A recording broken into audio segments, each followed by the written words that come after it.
Je dois vous dire que nous avons été, il y a environ 2 mois, le camarade Ansel Mamoussou et moi avons été approchés par les journalistes de Golf, enfin, tout le personnel Golf Télévision, Golf Presse, je crois, et ils nous ont posé les problèmes concernant leur quotidien, à savoir qu'ils n'ont plus le travail et que ils sont en situation de chômage, on va dire, économique. Et nous, on n'avait pas toutes les informations parce que ce qu'on avait allégué quand ils nous ont vus, c'est qu'on avait l'information qu'ils avaient, à la suite de la suspension, saisi les institutions, le cours constitutionnel et tout ça.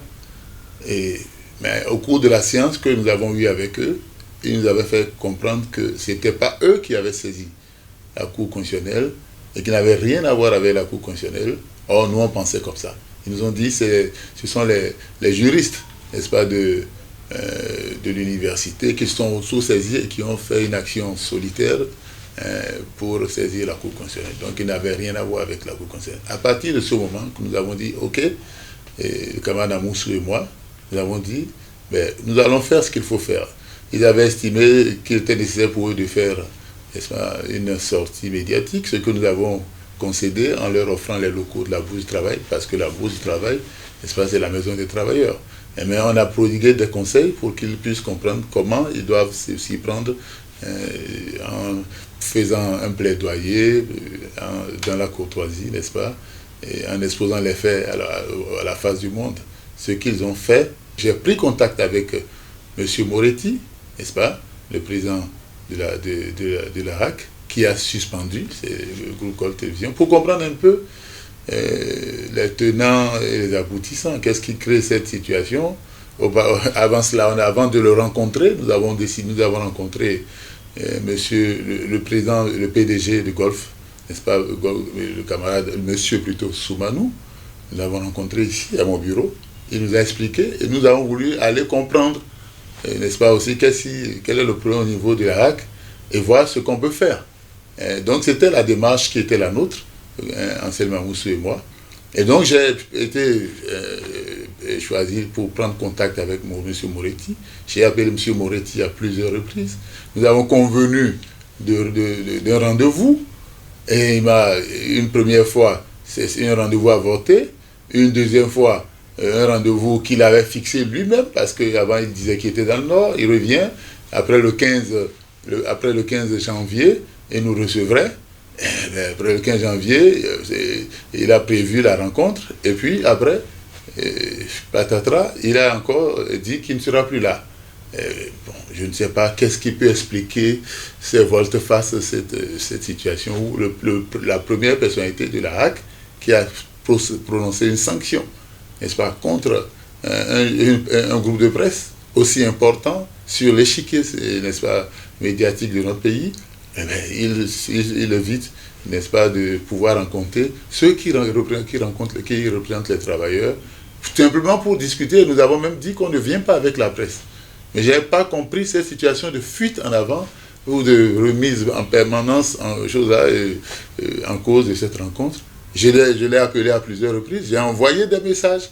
Depuis, il ne répond plus aux messages, il n'appelle plus. Qu'est-ce qui se passe pour que cette situation perdure? Et puis après, vous avez appris comme nous aussi que M. Soumanou, qui n'en pouvait plus, a décidé de mettre, n'est-ce pas, à la rue ces travailleurs. C'est une décision pénible, très grave pour les travailleurs, pour ceux-là pour le personnel. Parce que déjà, ils vivaient difficilement avec... on leur donnait quelque chose, pas le salaire. Mais depuis, avec cette situation, ils n'ont plus rien. C'est la détresse qui va s'installer dans les ménages, dans les couples, dans les foyers. Et ils vont vivre comment? Donc, pendant que, n'est-ce pas, ceux-là sont dans cette situation, ceux qui sont les acteurs principaux, M. Moretti, n'est-ce pas, c'est le cadet de son souci.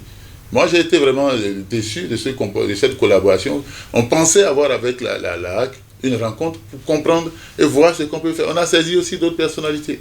Mais jusque-là, rien.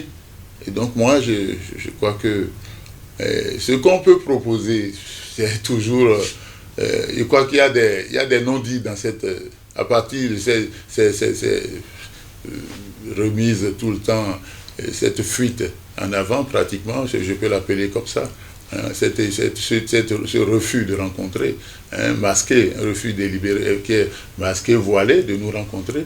Il me semble qu'il y a des non-dits, et ces non-dits, il faut que le chef d'État, je l'ai écouté, il a dit qu'il n'était pas informé de, n'est-ce pas, qu'on avait fermé le groupe, on avait renvoyé plutôt à la rue, on avait suspendu les travailleurs, ils avaient été licenciés, plutôt licenciement massif et collégial de ces travailleurs, ils n'étaient pas informés.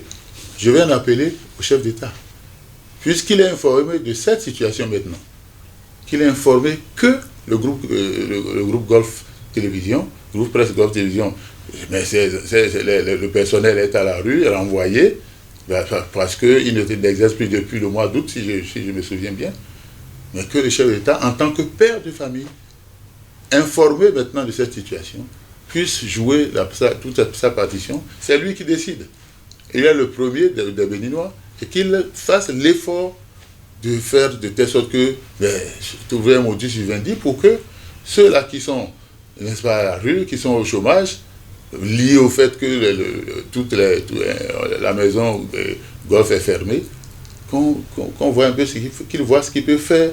Parce qu'il s'agit de familles, de vie de familles, et je pense qu'il est quand même, il doit être sensible à cela, c'est le père de famille. S'il y a quelque chose à faire pour que le groupe Presse retrouve, n'est-ce pas, rouvre à nouveau ses portes pour travailler, il faut que chez l'État, il y a urgence à agir, et c'est une urgence que le chef de l'État doit tenir compte de cela pour voir ce qu'il faut faire à partir du moment qu'il est informé qu'il y a des travailleurs qui sont, n'est-ce pas, licenciés de façon collective.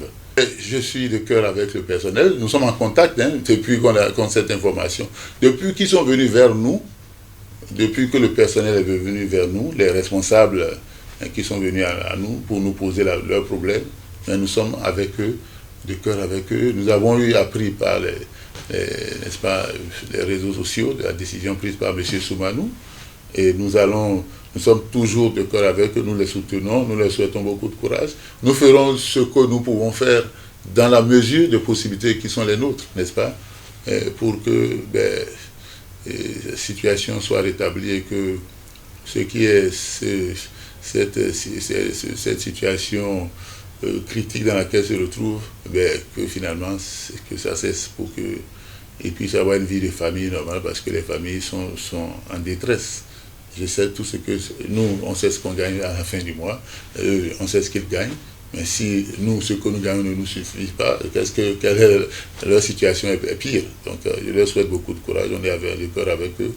On continuera d'agir dans l'ombre, en utilisant tous les leviers du plaidoyer, du lobbying, qui sont nécessaires pour qu'ils retrouvent leur emploi.